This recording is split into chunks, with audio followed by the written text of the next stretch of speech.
ध्यान देंगे। आज हम बीमार क्यों पड़ते हैं, ये चैप्टर आपका चल रहा है वर्तमान में।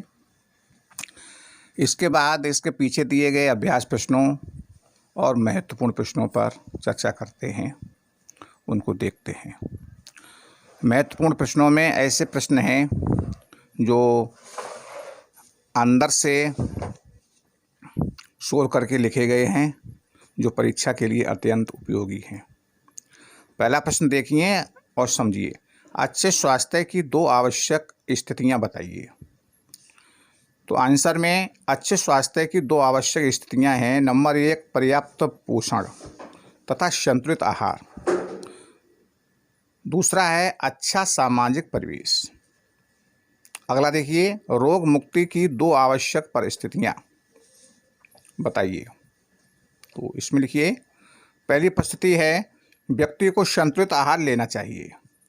दूसरा है व्यक्ति को अपनी व्यक्तिगत और सामुदायिक स्वच्छता रखनी चाहिए। अगला देखिए, अगला क्वेश्चन है, क्या उपरोक्त प्रश्नों के उत्तर एक जैसे हैं अथवा भिन्न क्यों? तो इसका आंसर आप लिख सकते हैं अपनी भाषा में भी, कुछ हद तक उनके उत्तर एक जैसे हैं, क्योंकि यदि अच्छे स्वास्थ्य के लिए आवश्यक परिस्थितियों को बनाए रखा जाता है तो बीमार पड़ने की संभावना अपने आप कम हो जाएगी। लेकिन वही हम ये भी कह सकते हैं कि ये भिन्न, क्योंकि अच्छे स्वास्थ्य का अर्थ है भौतिक, सामाजिक, मानसिक रूप से स्वस्थ होना, जबकि रोग मुक्त होने का अर्थ किसी विशेष रोग से ग्रस्त होने से है। अगला देखिए, अगला देखेंगे। अगला क्वेश्चन है कि निम्नलिखित में किसके लंबे समय तक रहने के कारण आप समझते हैं कि आपके स्वास्थ्य पर बुरा प्रभाव पड़ेगा और क्यों? तो इसमें देखो दे रखे हैं उत्तर, प्रश्न में ही है। पहले, यदि आप पीलिया रोग से ग्रस्त हैं, यदि आप शरीर पर जूं हैं, यदि आप मुआसों से ग्रस्त हैं, तो क्या क्या और हो सकता है बीमारी, इसके बारे में दिया है। पीलिया एक ऐसी बीमारी है जिसके लंबे समय तक रहने के कारण हमारे स्वास्थ्य पर बुरा प्रभाव पड़ेगा। यह एक दीर्घकालिक रोग है जो लंबी अवधि तक रहता है। पीलिया तेजी से नहीं फैलता है, लेकिन वह धीरे धीरे समय के साथ फैलता है। आगे देखिए,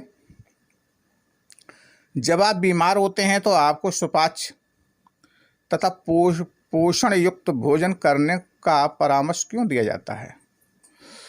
तो इसके आंसर देखें। जब हम बीमार होते हैं तो हमारे सामान्य शरीर के कार्य बाधित हो जाते हैं। ऐसी स्थिति में जल्दी ठीक होने के लिए सुपाच्य और पोषण युक्त भोजन करने की आवश्यकता होती है। इसलिए बीमार पड़ने पर सुपाच्य और पोषण युक्त भोजन करने का परामर्श दिया जाता है। इसी पर अगले क्वेश्चन दे रखे हैं, संक्रामक रोग फैलने की विभिन्न विधियां कौन कौन सी हैं? ये विधियां दे रखी हुई हैं, जैसे कि हवा द्वारा है, जल द्वारा है, लैंगिक क्रियाओं द्वारा है, रोग वाहक के द्वारा है। ये हेडिंग डाल के आप लिख सकते हो, ये सामान्य सी बात है। इसी प्रकार आगे देखेंगे, संक्रामक रोगों को फैलने से रोकने के लिए आपके विद्यालय में कौन कौन सी सावधानियाँ आवश्यक हैं? तो ये सावधानियाँ सामने दे रखी हैं, आंसर में लिख सकते हो। जैसे कि संक्रमित व्यक्ति से दूर रहना, रोग फैलने से रोकने के लिए खांसते छींकते समय मुंह पर रूमाल और रखना, स्वच्छ जल पीना। ऐसे ये क्वेश्चन उत्तर दिए गए हैं, इनको आप लिख सकते हो। अगला देखिए, प्रतिरक्षीकरण क्या है? इसकी परिभाषा शायद हम दे चुके हैं पहले भी, दोबारा समझ लीजिए। प्रतिरक्षीकरण को संक्रमित रोगों से शरीर की सुरक्षा के रूप में परिभाषित किया जाता है। यह उन रोगाणुओं की नकल करता है जो टीके द्वारा शरीर में पहुंचाए जाते हैं। ऐसे अगला क्वेश्चन है, आपके पास में स्थित स्वास्थ्य केंद्र के टीकाकरण के कौन से कार्यक्रम उपलब्ध हैं? आपके क्षेत्र में कौन कौन सी स्वास्थ्य संबंधी मुख्य समस्याएं हैं? इसका उत्तर आप किताब से भी लिख सकते हो, हमने दे भी दिया है, अपनी भाषा में लिख सकते हो इसको। आगे देखें, निम्नलिखित में किन किन परिस्थितियों से आप बीमार हो सकते हैं, क्यों? जब आपकी परीक्षा का समय है, जब आप बस या रेलगाड़ी में 2 दिन तक यात्रा कर चुके हैं, जब आपका मित्र खसरा से पीड़ित है। तो इसका उत्तर दे रखा है, सी नंबर सही है।